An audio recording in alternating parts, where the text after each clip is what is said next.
देखिए, आकृति में ए बी डी एक समकोण त्रिभुज है। ये समकोण है और ये कोण 90 डिग्री है। A C perpendicular B D यानी ये 90 डिग्री है।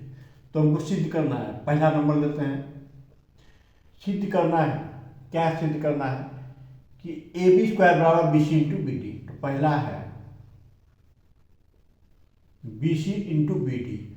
अब देखिए, ए बी और बी सी और बी डी पूरा त्रिभुज में है, इसलिए छोटा और बड़ा त्रिभुज दोनों लेना होगा। तो त्रिभुज ए बी सी तथा त्रिभुज ए बी डी में अब देखिए क्या क्या बराबर होता है। कोण ए सी बी बराबर कोण बी ए डी प्रत्येक 90 डिग्री, प्रत्येक 90 डिग्री के बराबर होगा। ये 90 है और ये भी 90 है, ये भी 90 है, तो प्रत्येक 90 डिग्री के बराबर है। और क्या बराबर है? कोण ए बी सी बराबर कोण ए बी डी उभयनिष्ठ, दोनों त्रिभुज में है।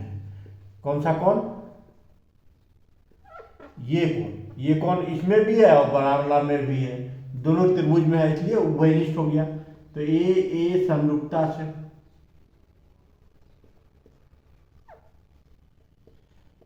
से क्या हो जाएगा? समरूप हो जाएगा। क्या होगा? त्रिभुज ए बी सी समरूप त्रिभुज ए बी डी। अब समरूप जब होगा तो इसका संगत भुजा अनुपातिक होगा। तो समरूप ये हो गया ए बी सी और ए बी डी का। तो ए बी सी में लेते हैं। ए बी सी का ये कर्ण हो गया A B,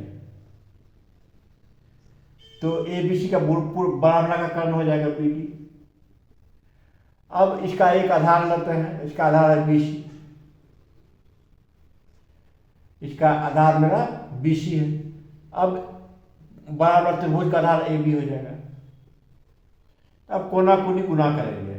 A B square equal to B C into B D हो गया प्रूफ। पहला आपका बन गया। यदि आप मेरे चैनल पर नए हैं तो चैनल को लाइक एवं सब्सक्राइब करना मत भूलिएगा।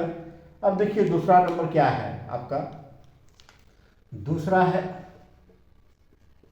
ए C square equal to B C into D C. ये सिद्ध करना है।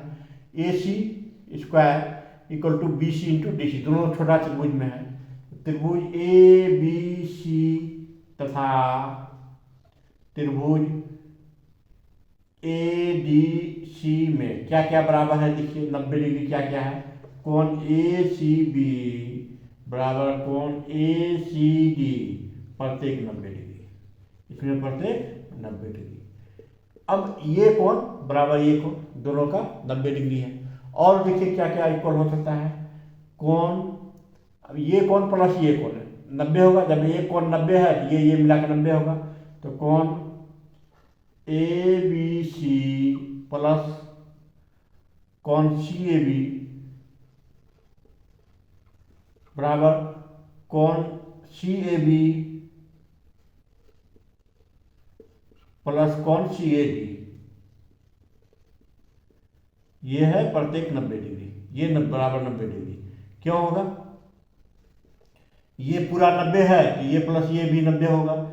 ये 90 है तो त्रिभुज के तीनों कोणों का योग 180 होता है, तो ये प्लस ये 90 होगा। अब देखिए क्या क्या कैंसिल हो रहा है। यहाँ पर सी ए बी और सी ए बी ये कैंसिल हो गया। मेरा बचा कोण ए बी सी बराबर कोण सी ए डी। दो ही त्रिभुज, दो ही कोण बचा। तो ए समरूपता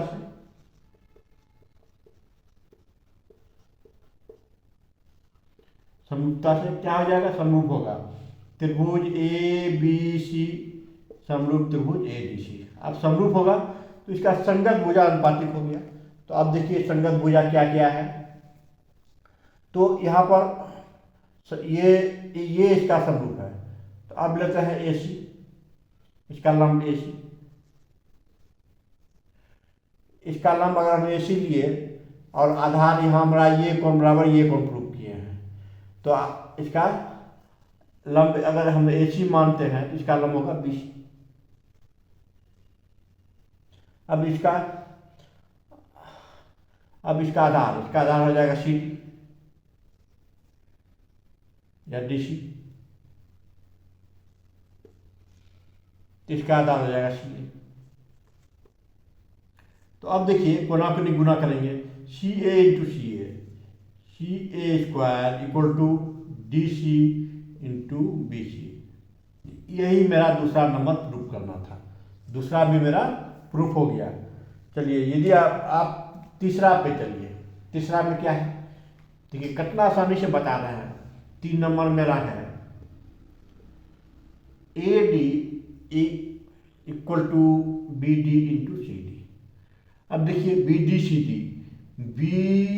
बड़ा त्रिभुज फिर आ गया और इसमें आ गया, तो त्रिभुज ADC तथा त्रिभुज ABD में क्या क्या बराबर है, कोण ADC बराबर कोण ADB, दोनों उभयनिष्ठ है, दोनों कोण उभयनिष्ठ है, यानी ये कोण दोनों त्रिभुज में है, बड़ा इसमें भी और बराबर में भी।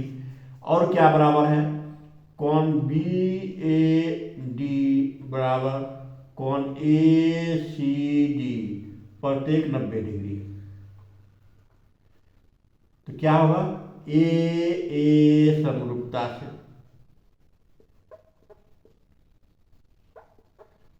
त्रिभुज ADC समरूप त्रिभुज ABD समरूप हो गया।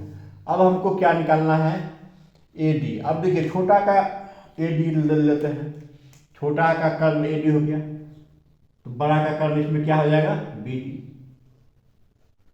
और क्या निकालना है, B बड़ा का कर्ण मेरा BD हो गया, और है अब छोटा का आधार CD, छोटा का आधार हम लेते हैं CD, तो बड़ा का आधार हो जाएगा मेरा AD, ये बराबर का आधार AD हो गया। अब ये कोनाकुनी गुना करेंगे, AD स्क्वायर बराबर BD इंटू CD, ये मेरा प्रूफ हो गया, ये मेरा प्रूफ हो गया। तो यदि आप मेरे चैनल पर नए हैं तो चैनल को लाइक एवं सब्सक्राइब करना मत भूलिएगा। आज के लिए इतना ही, नेक्स्ट टॉपिक